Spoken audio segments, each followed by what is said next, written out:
Okay, I'm trying to be consistent with this. Today we're going to do the H in home ownership. So we're doing a guide for first-time home buyers.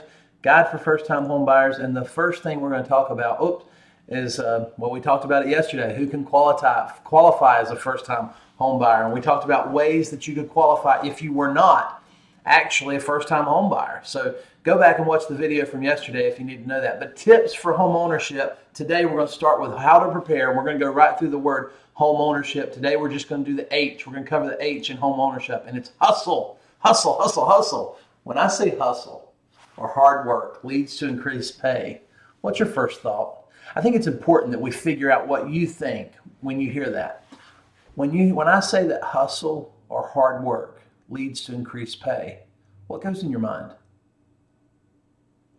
The reason I think this is important is because we've all got a history. We've all learned some things. And sometimes we've learned too much or we know too much. Maybe the first thing that went through your mind is, yes, that's true. Good.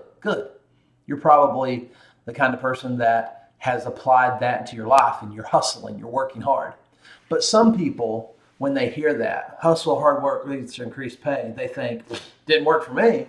I had this job and I busted my tail and I did everything and nobody else was working as hard as I did, and I didn't get a raise and I didn't get respected, and other people got promoted over me, and this happened and that happened, and that experience has caused you to know too much.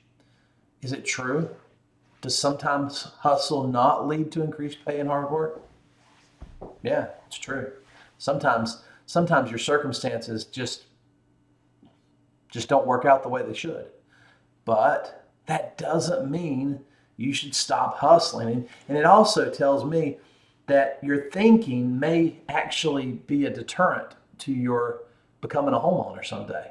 So right thinking matters. Don't know too much. Don't let that experience where hustle didn't pay off cause you to stop hustling. Right thinking matters. So hustle at work, hustle at daily exercise, hustle at education. You say, but it doesn't always work out. I know, but you gotta believe it does, and sometimes believing it does actually makes it work. So hard work should get you pay increases. Don't always, but it should. So think it will. Exercise should save you health costs. Sometimes I know that guy, he ran 3 miles a day and he had a massive heart attack. I know it doesn't always work out, but don't be so smart that you just don't do the right things. So hustle. Right thinking is important, if not more important than some actual facts. So don't know too much. Hustle. The first tip to home ownership: work hard. Maybe have a side gig. Just do the things that it takes to hustle.